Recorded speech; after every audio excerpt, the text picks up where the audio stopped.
বসিরহাটে দলীয় পতাকা লাগাতে গেলে বিজেপি কর্মীদের মারধর করা হয়েছে বলে অভিযোগ। আর এই অভিযোগ উঠেছে তৃণমূল আশ্রিত দুষ্কৃতীদের বিরুদ্ধে।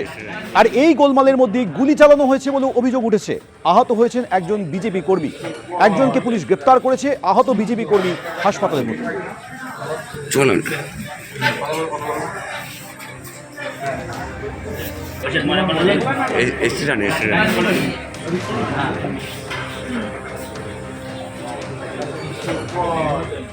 পূর্ব মেদিনীপুরের চণ্ডীপুরের ঈশ্বরপুর গ্রাম পঞ্চায়েতের পুলুপ গ্রামে বাড়ি নিহত চন্দ্রনাথ রথের।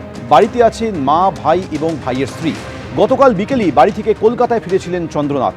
রাতে বাড়ির ছেলের এই পরিণতিতে শোকস্তব্ধ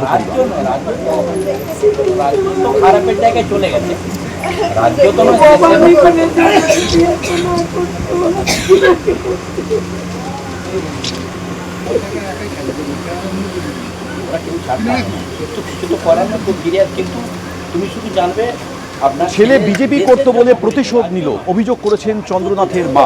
শাসক দল বলেছিল 4 তারিখের পরে দিল্লির বাবারাও রক্ষা করতে পারবে না।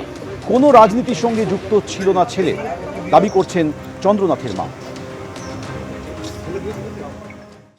প্রতিশোধ নিল বাবা। আমার ছেলের জন্য ভারতীয় জনতা পার্টি করত। আমি চাইবো না যে কোনো দোষীর ফাঁসি হোক, তবে যাবজ্জীবন কারাদণ্ড হোক। আমি গরম গরম বক্তব্য রেখেছিল শাসক দল যারা ছিল, যে 4 তারিখের পরে কোনো দিল্লির বাবাও রক্ষা করতে পারবে না। তার পরিণতি হিসাবে আমার ছেলেকে আজকে জীবন বলি দিতে হলো। তবে পর্দার আড়ালেই কাজ করতো, কোনো রাজনীতির সঙ্গে সরাসরি যুক্ত ছিল না, তবুও তাকে আর এই ঘটনায় নিহত চন্দ্রনাথ রথের পরিবার দাবি করছে এর আগে দুবার তাকে প্রাণনাশের হুমকি দেওয়া হয়েছিল। আইবিকে জানানো হয়েছিল, এসপিকে জানানো হয়েছিল, এমনকি ভোটের পরেও হুমকি দেওয়া হয়েছিল চন্দ্রনাথ রথকে। কোনো হুমকি বা কোনো থ্রেড এর আগে পেয়েছে না, সেরকম তো কিছু নেই, পাইনি এখন।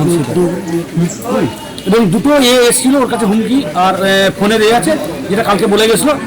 হ্যাঁ, ওই দুটো আমাদের আইবি ডিপার্টমেন্টে দেওয়া আছে, এসপি সাহেবও জানেন।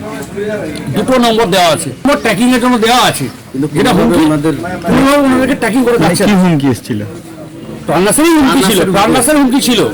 সেইটা ওনারা ওখানে আইবিকে এবং এসপি সাহেবকে দিয়ে গেছে। অভিযোগটা কতদিন আগে করেছিলেন? এটা করেছে 4-5 দিন আগে। 4-5 দিন আগে, মানে ভোটের চাপ, মানে ভোটের পরেই করেছে। বাড়িতে এইসব কথা কিছু বলেছিল না, বাড়িতে তো আসেইনি। এটা কি বাড়িতে তো আসেইনি? এটা কি মানে নন্দীগ্রাম এবং ভবানীপুরের রেজাল্টের এক প্রত্যক্ষদর্শী বলছেন, হঠাৎ করে চন্দ্রনাথ রথের গাড়ি আটকায় আরেকটি গাড়ি।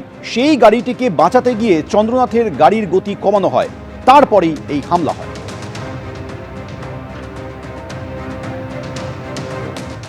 যে দাদার গাড়িটা ছিল, চন্দ্রদার যে গাড়িটা ছিল, ওটা আমাকে ক্রস করেছিল। আমি মানে হয়তো 100 থেকে 150 মিটার দূরই হবে, গাড়িটা দেখা যাচ্ছিল ওনার। ঠিক আছে, আমারও গাড়ি মোটামুটি 40-50 স্পিডে আসছিল, ওনার গাড়িটা হয়তো 60 স্পিডে হবে, কারণ আমাকে ক্রস করেছে তো ওই স্পিডটা ওনার ছিল। ওই স্পিডটাকে হঠাৎ করে দেখলাম গাড়িটা আটকে দিয়েছে। তারপরে বুঝতে পেরেছি আমি সামনের দিকে একটা গাড়ি ছিল। তো ওই গাড়িটাকে বাঁচাতে গিয়ে ওনার গাড়ি স্লো করতে হয়েছে। একদম মানে পয়েন্ট রেঞ্জের মধ্যে গুলি করেছে। যে কারণে দুটো আমি শুনেছি, তারপরে আমার শোনার আর সাহস হয়নি, মানে কান আর মোটামুটি 100 মিটারের মতো হবে, আমি পেছনে ছিলাম। মানে সামনের দিকে দেখা যাচ্ছিল যে গাড়িটা দাঁড়িয়েছে, এতটুকু দেখা যাচ্ছিল যে লোকটা দাঁড়িয়েছিল, ওটা দেখা যাচ্ছিল। প্রপার প্ল্যান করা ছিল আমার যতটুকু মনে হচ্ছে। এদিকে পালিয়েছে, বারাসতের দিকে পালিয়েছে, যতটুকু আমার সম্ভব এই সাইডে পালিয়েছে। এবিপি আনন্দ, এগিয়ে থাকে, এগিয়ে রাখে।